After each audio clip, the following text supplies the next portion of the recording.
John Dewey. Education. After all, pragmatism was not quite an American philosophy. It did not catch the spirit of the greater America that lay south and west of the New England states. It was a highly moralistic philosophy and betrayed the Puritanic origins of its author.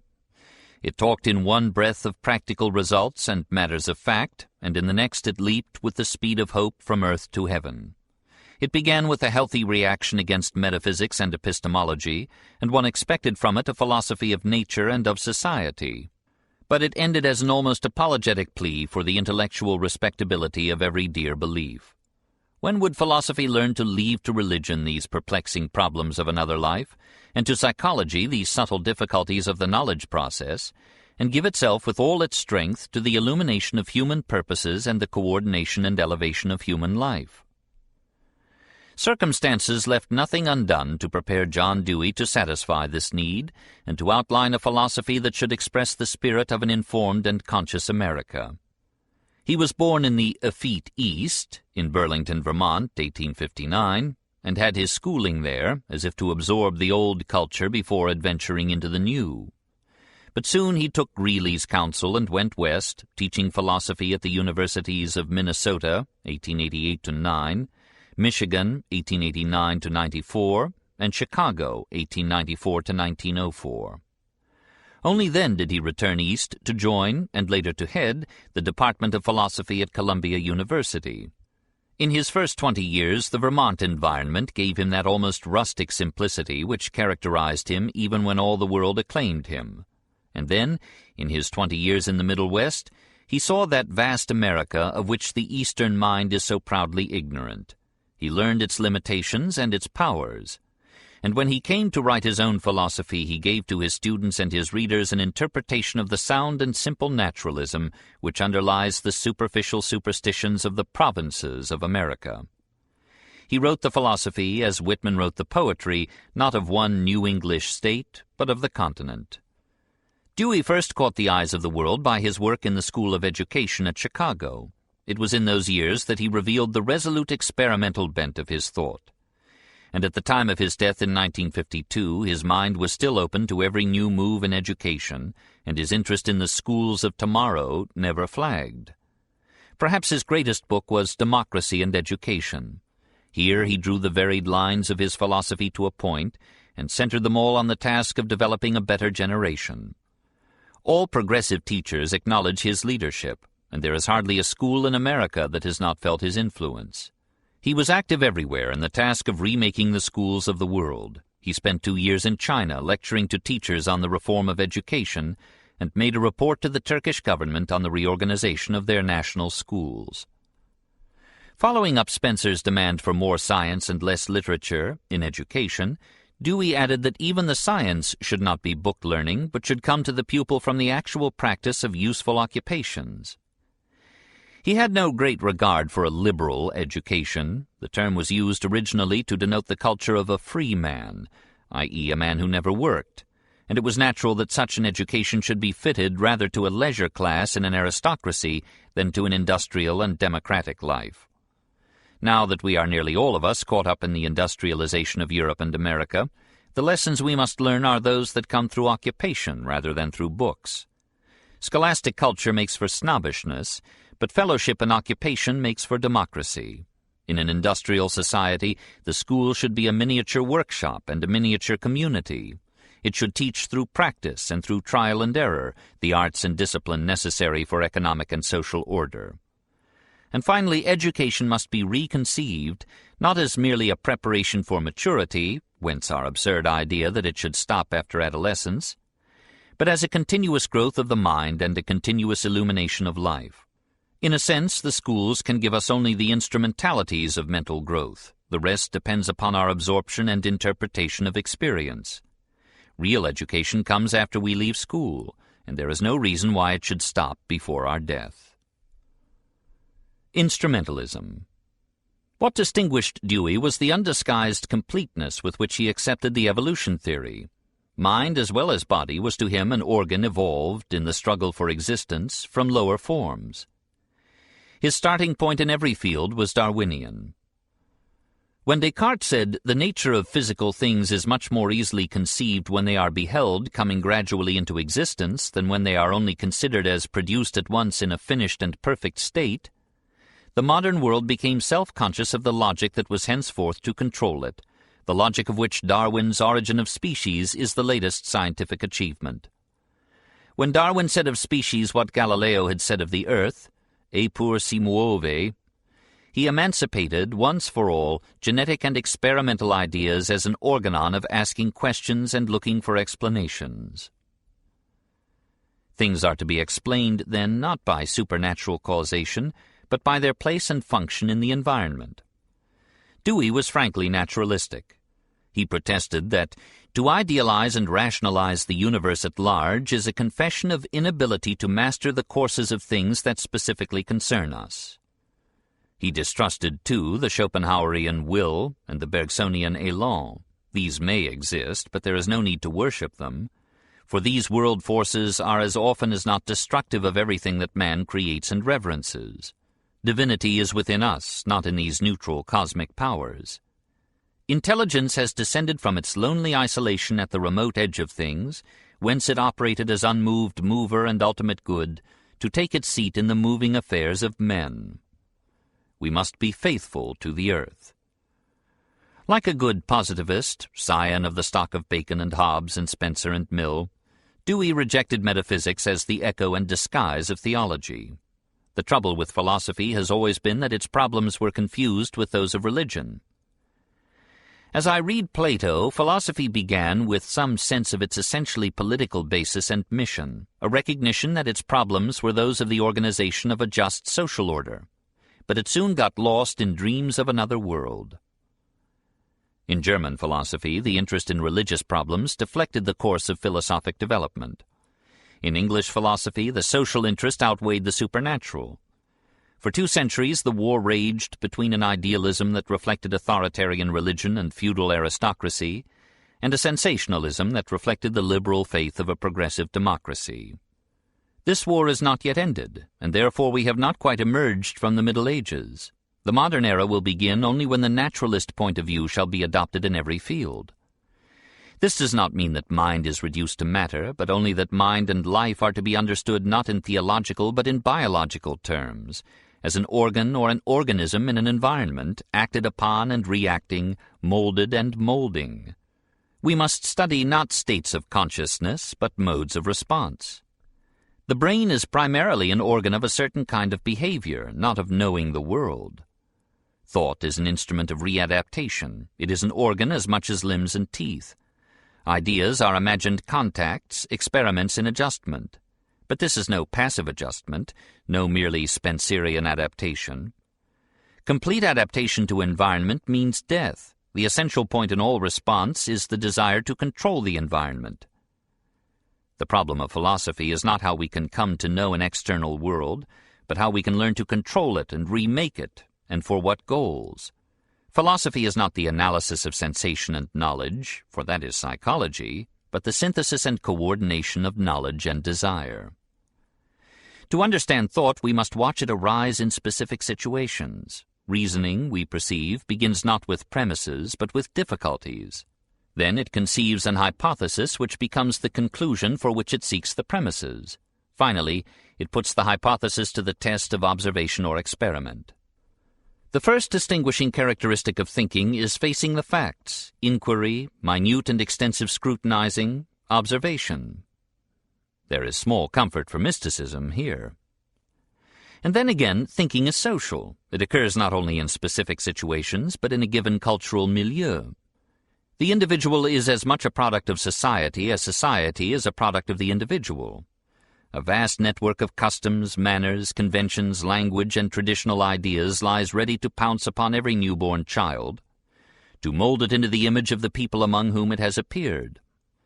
So rapid and thorough is the operation of this social heredity that it is often mistaken for physical or biological heredity. Even Spencer believed that the Kantian categories, or habits and forms of thought, were native to the individual, whereas in all probability they are merely the product of the social transmission of mental habits from adults to children. In general, the role of instinct has been exaggerated and that of early training underrated. The most powerful instincts, such as sex and pugnacity, have been considerably modified and controlled by social training. And there is no reason why other instincts, like those of acquisition and mastery, should not be similarly modified by social influence and education. We must unlearn our ideas about an unchangeable human nature and an omnipotent environment. There is no knowable limit to change or growth, and perhaps there is nothing impossible, but thinking makes it so. Science and Politics. What Dewey saw and reverenced as the finest of all things was growth, so much so that he made this relative but specific notion, and no absolute good, his ethical criterion. Not perfection as a final goal, but the ever-enduring process of perfecting, maturing, refining is the aim in living. The bad man is the man who, no matter how good he has been, is beginning to deteriorate, to grow less good. The good man is the man who, no matter how morally unworthy he has been, is moving to become better. Such a conception makes one severe in judging himself and humane in judging others. And to be good does not merely mean to be obedient and harmless. Goodness without ability is lame, and all the virtue in the world will not save us if we lack intelligence. Ignorance is not bliss, it is unconsciousness and slavery. Only intelligence can make us sharers in the shaping of our fates. Freedom of the will is no violation of causal sequences, it is the illumination of conduct by knowledge. A physician or engineer is free in his thoughts or his actions in the degree in which he knows what he deals with. Perhaps we find here the key to any freedom. Our trust must after all be in thought and not in instinct. How could instinct adjust us to the increasingly artificial environment which industry has built around us, and the maze of intricate problems in which we are enmeshed? Physical science has for the time being far outrun psychical. We have mastered the physical mechanism sufficiently to turn out possible goods. We have not gained a knowledge of the conditions through which possible values become actual in life, and so are still at the mercy of habit, of haphazard, and hence of force. With tremendous increase in our control of nature, in our ability to utilize nature for human use and satisfaction, we find the actual realization of ends, the enjoyment of values, growing unassured and precarious. At times it seems as though we were caught in a contradiction. The more we multiply means, the less certain in general is the use we are able to make of them. No wonder a Carlyle or a Ruskin puts our whole industrial civilization under a ban, while a Tolstoy proclaims a return to the desert. But the only way to see the situation steadily and see it whole is to keep in mind that the entire problem is one of the development of science and its application to life. Morals, philosophy, returns to its first love of the wisdom that is nurse of good. But it returns to the Socratic principle equipped with a multitude of special methods of inquiry and tests. With an organized mass of knowledge, and with control of the arrangements by which industry, law, and education may concentrate upon the problem of the participation by all men and women, up to the capacity of absorption, in all attained values. Unlike most philosophers, Dewey accepted democracy, though he knew its faults. The aim of political order is to help the individual to develop himself completely, and this can come only when each shares up to his capacity in determining the policy and destiny of his group. Fixed classes belong with fixed species. The fluidity of classes came at the same time as the theory of the transformation of species. Aristocracy and monarchy are more efficient than democracy, but they are also more dangerous. Dewey distrusted the state and wished a pluralistic order, in which as much as possible of the work of society would be done by voluntary associations. He saw in the multiplicity of organizations, parties, corporations, trade unions, etc., a reconciliation of individualism with common action. As these develop in importance, the state tends to become more and more a regulator and adjuster among them, defining the limits of their actions, preventing and settling conflicts. Moreover, the voluntary associations do not coincide with political boundaries. Associations of mathematicians, chemists, astronomers, business corporations, labor organizations, churches, are transnational because the interests they represent are worldwide. In such ways as these, internationalism is not an aspiration but a fact, not a sentimental ideal but a force. Yet these interests are cut across and thrown out of gear by the traditional doctrine of exclusive national sovereignty. It is the vogue of this doctrine or dogma that presents the strongest barrier to the effective formation of an international mind, which alone agrees with the moving forces of present-day labor, commerce, science, art, and religion. But political reconstruction will come only when we apply to our social problems the experimental methods and attitudes which have succeeded so well in the natural sciences. We are still in the metaphysical stage of political philosophy. We fling abstractions at one another's heads, and when the battle is over, nothing is won. We cannot cure our social ills with wholesale ideas, magnificent generalizations like individualism or order, democracy or monarchy or aristocracy, or whatnot. We must meet each problem with a specific hypothesis and no universal theory. Theories are tentacles, and fruitful progressive living must rely on trial and error. The experimental attitude substitutes detailed analysis for wholesale assertions, specific inquiries for temperamental convictions, small facts for opinions whose size is in precise ratio to their vagueness. It is within the social sciences, in morals, politics, and education, that thinking still goes on by large antitheses, by theoretical oppositions of order and freedom, individualism and socialism, culture and utility, spontaneity and discipline, actuality and tradition. The field of the physical sciences was once occupied by similar total views, whose emotional appeal was inversely as their intellectual clarity. But with the advance of the experimental method, the question has ceased to be which one of two rival claimants has a right to the field. It has become a question of clearing up a confused subject matter by attacking it bit by bit. I do not know a case where the final result was anything like victory for one or another among the pre-experimental notions. All of them disappeared because they became increasingly irrelevant to the situation discovered, and with their detected irrelevance they became unmeaning and uninteresting. It is in this field, in this application of human knowledge to our social antagonisms, that the work of philosophy should lie. Philosophy clings like a timid spinster to the old-fashioned problems and ideas. Direct preoccupation with contemporary difficulties is left to literature and politics. Philosophy is in flight today before the sciences, one after another of which have run away from her into the productive world, until she is left chill and alone, like a forsaken mother with the vitals gone from her and almost all her cupboards empty. Philosophy has withdrawn herself timidly from her real concerns, men and their life in the world, into a crumbling corner called epistemology, and is in danger every moment of being ousted by the laws that prohibit habitation in flimsy and rickety structures. But these old problems have lost their meaning for us. We do not solve them, we get over them. They evaporate in the heat of social friction and living change.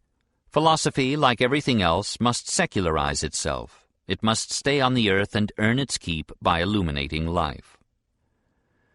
What serious-minded men not engaged in the professional business of philosophy most want to know is what modifications and abandonments of intellectual inheritance are required by the newer industrial, political, and scientific movements. The task of future philosophy is to clarify men's ideas as to the social and moral strifes of their own day.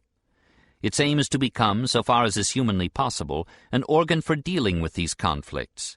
A Catholic and far-sighted theory of the adjustment of the conflicting factors of life is philosophy.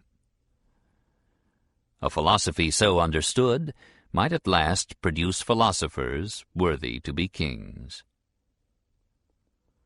Conclusion. If the reader will now summarize for himself these three philosophies, he will perhaps see more justice than at first in that disregard of chronology which placed Santayana before James and Dewey. It is clearer in retrospect that the most eloquent and subtle of our living thinkers belongs almost wholly to the cultural traditions of Europe, that William James, though attached in many ways to that tradition, caught the spirit of at least the Eastern America in his thinking and the spirit of all America in his style, and that John Dewey, product of East and West alike, has given philosophic form to the realistic and democratic temper of his people. It becomes evident that our ancient dependence on European thought is lessening, that we are beginning to do our own work in philosophy, literature, and science, and in our own way. Merely beginning, of course, For we are still young, and we have not yet learned to walk entirely without the assistance of our European ancestry. But if we find it hard to surpass ourselves, and are sometimes discouraged with our own superficiality, our provincialism, our narrowness, and our bigotry, our immature intolerance, and our timid violence against innovation and experiment, let us remember that England needed 800 years between her foundation and her Shakespeare, and that France needed 800 years between her foundation and her Montaigne. We have drawn to us from Europe and selected for survival and imitation among ourselves rather the initiative individualist and the acquisitive pioneer than the meditative and artistic souls. We have had to spend our energies in clearing our great forests and tapping the wealth of our soil. We have had no time yet to bring forth a native literature and a mature philosophy. But we have become wealthy, and wealth is the prelude to art. In every country where centuries of physical effort have accumulated the means for luxury and leisure, culture has followed as naturally as vegetation grows in a rich and watered soil. To have become wealthy was the first necessity. A people, too, must live before it can philosophize. No doubt we have grown faster than nations usually have grown, and the disorder of our souls is due to the rapidity of our development. We are like youths, disturbed and unbalanced for a time by the sudden growth and experiences of puberty. But soon our maturity will come, our minds will catch up with our bodies, our culture with our possessions. Perhaps there are greater souls than Shakespeare's, and greater minds than Plato's waiting to be born. When we have learned to reverence liberty as well as wealth, we too shall have our Renaissance.